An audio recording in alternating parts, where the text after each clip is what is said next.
Dios restauró mi familia cuando ya no quedaba esperanza. Mi nombre es Camila, y esta es la historia más dolorosa y hermosa de mi vida. Es la historia de cómo Dios tomó los pedazos rotos de mi familia y los transformó en algo completamente nuevo. Durante años pensé que era imposible. Creí que algunas heridas eran demasiado profundas para sanar, que algunos corazones estaban demasiado endurecidos para cambiar. Pero Dios me demostró que no hay situación demasiado rota para su poder restaurador.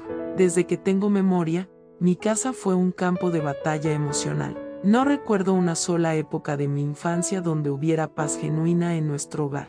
Las peleas eran tan constantes que se habían vuelto nuestra normalidad. Despertaba cada mañana sin saber si encontraría a mis padres discutiendo, si habría gritos durante el desayuno, o si el silencio tenso sería tan fuerte que podríamos cortarlo con un cuchillo. Mi padre era un hombre duro, criado en una generación donde mostrar emociones se consideraba debilidad. Trabajaba largas horas, pero cuando estaba en casa, su presencia no traía paz sino más tensión. Tenía un temperamento explosivo que podía detonarse por cualquier pequeñez. Una comida no preparada exactamente como le gustaba, un juguete fuera de lugar, o simplemente el cansancio del día, eran suficientes para que comenzaran los gritos. Mi madre, por su parte, había construido muros altísimos alrededor de su corazón. Años de desilusión matrimonial la habían convertido en una mujer amargada y resentida. Ya no luchaba por su matrimonio, simplemente sobrevivía cada día.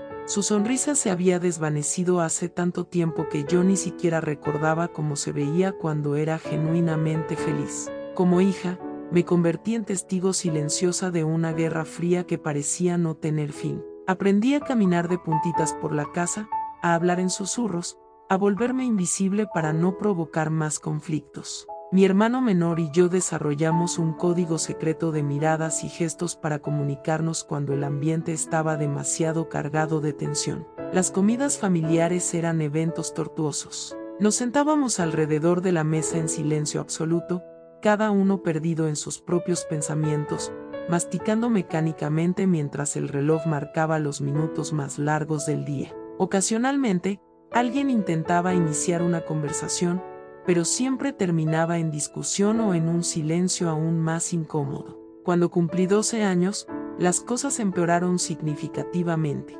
Descubrí que mi padre había estado teniendo una aventura amorosa con una compañera de trabajo. Lo supe porque una noche, mientras buscaba papel en su escritorio para hacer tarea, encontré mensajes de texto que no estaban dirigidos a mi madre. Mi mundo de niña se desplomó en ese momento. No sabía qué hacer con esa información. Era demasiado pesada para llevarla sola, pero también tenía terror de decírselo a mi madre. Durante semanas caminé por la casa cargando ese secreto como una piedra en el estómago. Veía a mis padres interactuar como si todo fuera normal, pero yo sabía la mentira que se vivía bajo nuestro techo. Finalmente, mi madre descubrió la infidelidad por sus propios medios. La noche que se enteró fue una de las más terribles de mi vida. Los gritos se escucharon por toda la casa. Había dolor, acusaciones, llanto desconsolado. Mi hermano y yo nos escondimos en mi cuarto, abrazándonos mientras el mundo que conocíamos se desintegraba completamente. Los meses siguientes fueron un infierno emocional. Mis padres iniciaron un proceso de separación lleno de amargura y venganza mutua. Se comunicaban solo a través de abogados o a gritos. La casa se convirtió en un territorio dividido donde mi hermano y yo éramos utilizados como mensajeros o espías de bandos enemigos. Mi madre cayó en una depresión profunda. Había días en que no salía de su cuarto, días en que lloraba por horas sin parar. Como hija mayor, me vi forzada a asumir responsabilidades que no me correspondían. Cuidaba a mi hermano menor, preparaba comidas básicas, me encargaba de que fuéramos a la escuela y mantuviéramos alguna apariencia de normalidad. Mi padre se mudó a un apartamento, pero su ausencia física no trajo paz. De hecho, la situación económica se volvió desesperante. Mi madre no tenía trabajo y las pensiones que él enviaba eran insuficientes. Tuvimos que mudarnos a una casa más pequeña, cambiar de escuela, adaptarnos a un nivel de vida mucho más bajo. Durante la adolescencia, toda esta situación familiar se manifestó en mi comportamiento. Me volví rebelde, desconfiada y emocionalmente cerrada. No creía en el amor, no creía en las promesas, no creía que las familias pudieran funcionar. Las pocas relaciones románticas que tuve durante mi adolescencia fueron desastrosas porque yo saboteaba cualquier muestra de compromiso genuino. A los 18 años, me fui de casa en cuanto pude. Estudié en una universidad en otra ciudad, trabajé para mantenerme y construí una vida donde mi familia disfuncional no tuviera lugar. Hablaba con mi madre ocasionalmente por teléfono, conversaciones superficiales y breves. A mi padre prácticamente lo borré de mi vida. Mi hermano y yo nos mantuvimos en contacto, pero nuestra relación también estaba marcada por la tristeza de no haber tenido una familia normal. Durante años viví con la convicción de que mi familia estaba irremediablemente rota. No solo no creía en la posibilidad de restauración, sino que ni siquiera la deseaba. Había construido mi identidad alrededor de ser la hija de una familia disfuncional que logró salir adelante sola. Mi independencia emocional era mi orgullo y mi mecanismo de supervivencia. Cuando tenía 24 años, conocí a una compañera de trabajo llamada Patricia que tenía algo diferente. Había una paz en ella, una estabilidad emocional que yo admiraba secretamente. Durante meses observé cómo manejaba las crisis laborales con serenidad, cómo hablaba de su familia con cariño genuino, cómo parecía tener una fuerza interior que yo no entendía. Un día, durante una pausa para almorzar, le pregunté directamente cuál era su secreto. ¿Cómo haces para estar siempre tan tranquila? ¿Cómo haces para confiar en las personas? Su respuesta me sorprendió. Camila, me dijo, yo también vengo de una familia rota. Mi historia no es muy diferente a la tuya, pero hace unos años conocí a Jesús, y Él ha estado sanando las heridas de mi corazón. Al principio pensé que era una respuesta religiosa típica, de esas que las personas dan cuando no tienen algo real que ofrecer. Pero Patricia no me presionó, no me predicó, simplemente vivía de manera diferente. Durante las siguientes semanas, comencé a hacerle más preguntas sobre su fe, sobre cómo había cambiado su perspectiva, sobre qué significaba realmente tener una relación con Dios. Una tarde, después de un día particularmente difícil en el trabajo, Patricia me invitó a acompañarla a su iglesia. No tienes que hacer nada especial, me dijo, solo ven y observa. Si no te gusta, no tienes que regresar. Algo dentro de mí, una curiosidad que no podía explicar, me impulsó a aceptar su invitación. La iglesia era un lugar sencillo, lleno de personas normales que parecían genuinamente contentas de estar ahí. Durante el servicio, el pastor habló sobre la familia, sobre cómo Dios puede restaurar relaciones que parecen perdidas para siempre. Sus palabras parecían dirigidas específicamente hacia mí. Habló sobre el perdón, no como una obligación religiosa, sino como un regalo que nos damos a nosotros mismos para liberarnos del peso del resentimiento. Esa noche, por primera vez en años, lloré pensando en mi familia. No lágrimas de dolor o rabia, sino lágrimas de anhelo. Me di cuenta de que, a pesar de todo el daño que había sufrido, una parte de mí todavía deseaba tener una familia unida. Había sepultado ese deseo tan profundamente que pensé que ya no existía, pero estaba ahí, esperando la oportunidad de ser reconocido. Durante las siguientes semanas, comencé a asistir regularmente a la iglesia. Participé en un grupo pequeño de estudio bíblico donde otras personas compartían historias de restauración familiar que parecían imposibles. Escuché testimonios de matrimonios que habían sido salvados del divorcio, de hijos que se habían reconciliado con padres abusivos, de familias que habían encontrado sanidad después de tragedias devastadoras. Lentamente, mi corazón comenzó a ablandarse. Empecé a entender que el perdón no significaba olvidar el daño o pretender que las cosas malas no habían pasado. Significaba liberarme del poder que esos recuerdos dolorosos tenían sobre mi presente y mi futuro. Significaba elegir no permitir que el comportamiento de otros determinara mi capacidad de amar y confiar. El primer paso fue comenzar a orar por mi familia. Al principio, no sabía ni cómo hacerlo. Mis oraciones eran torpes, llenas de dolor y confusión. Dios, decía, no sé si esto puede funcionar, pero Patricia dice que tú puedes sanar familias rotas. Si es verdad, por favor ayuda a la mía.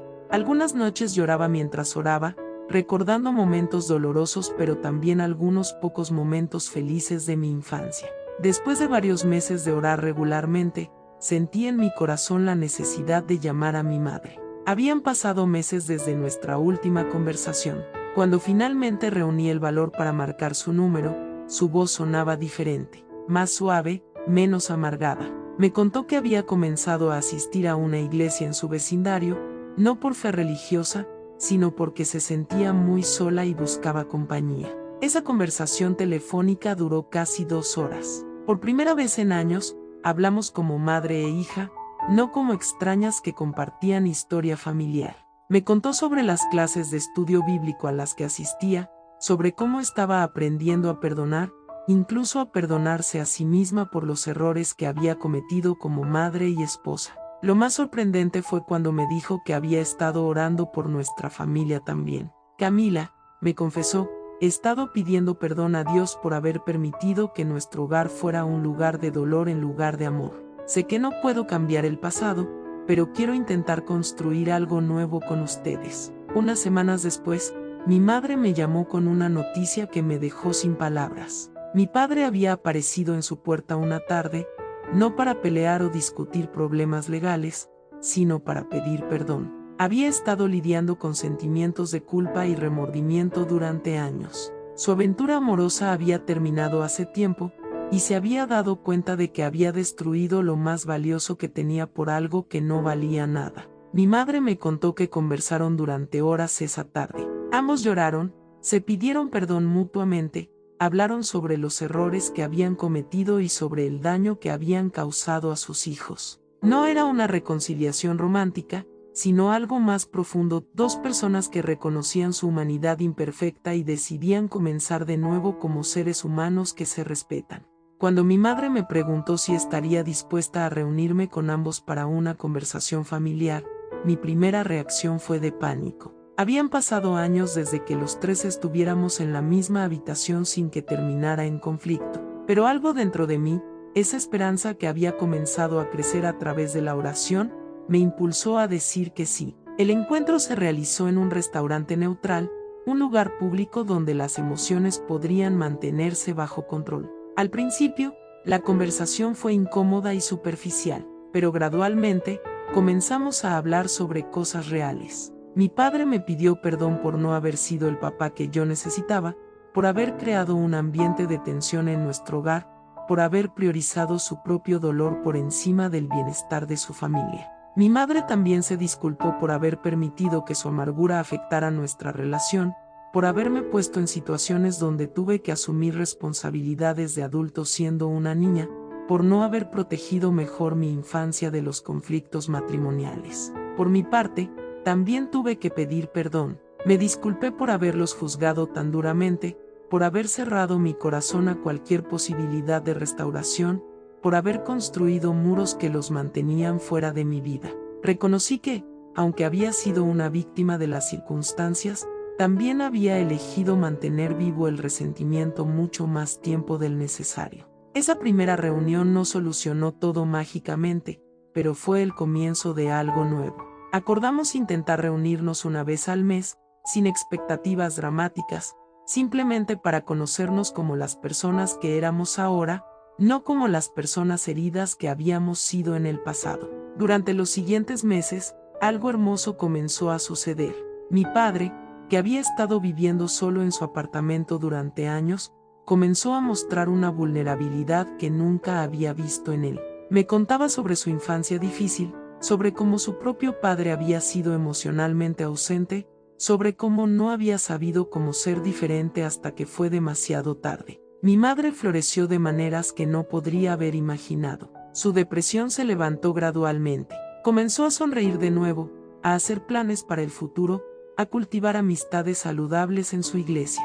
La mujer amargada que recordaba de mi infancia fue reemplazada por alguien que irradiaba paz y esperanza. Mi hermano, que había sido el más joven durante los años más difíciles, también se unió a nuestras reuniones familiares. Al principio estaba escéptico y cauteloso, pero gradualmente comenzó a abrirse. Resultó que él también había cargado heridas profundas de nuestra infancia, pero nunca había tenido un espacio seguro para procesarlas. Hoy, 3 años después de esa primera reunión en el restaurante, mi familia es completamente diferente. No somos perfectos, y todavía tenemos momentos de tensión ocasionales. Pero hemos aprendido a comunicarnos con respeto, a pedir perdón cuando cometemos errores, y a celebrar los momentos buenos sin el miedo constante de que todo se desmorone. Mis padres no se reconciliaron románticamente, y eso está bien, pero desarrollaron una amistad respetuosa que les permitió ser mejores copadres y abuelos. Ambos siguieron creciendo espiritualmente en sus respectivas iglesias, y esa fe se convirtió en el fundamento sobre el cual reconstruimos nuestras relaciones familiares. Mi hermano y yo recuperamos la cercanía que habíamos perdido durante años de supervivencia emocional. Ahora hablamos regularmente, nos visitamos, compartimos no solo las cargas sino también las alegrías de nuestras vidas adultas. Y yo aprendí que el perdón no es un evento único, sino un proceso continuo. Hay días en que todavía siento ecos del dolor pasado, pero ahora tengo herramientas espirituales y emocionales para procesarlo de manera saludable. Lo más increíble es que ahora soy capaz de hablar de matrimonio y familia con esperanza en lugar de cinismo. He visto de primera mano que Dios realmente puede hacer nuevas todas las cosas, incluso las situaciones que parecen irremediablemente rotas. Si estás escuchando esto y sientes que tu situación familiar es demasiado complicada, demasiado dolorosa, o ha estado rota durante demasiado tiempo, quiero decirte que nunca es demasiado tarde para la restauración. Dios se especializa en tomar los pedazos rotos de nuestras vidas y crear algo hermoso con ellos. No significa que todo será perfecto, pero sí significa que es posible encontrar sanidad, perdón y nuevas maneras de amar, incluso después del daño más profundo.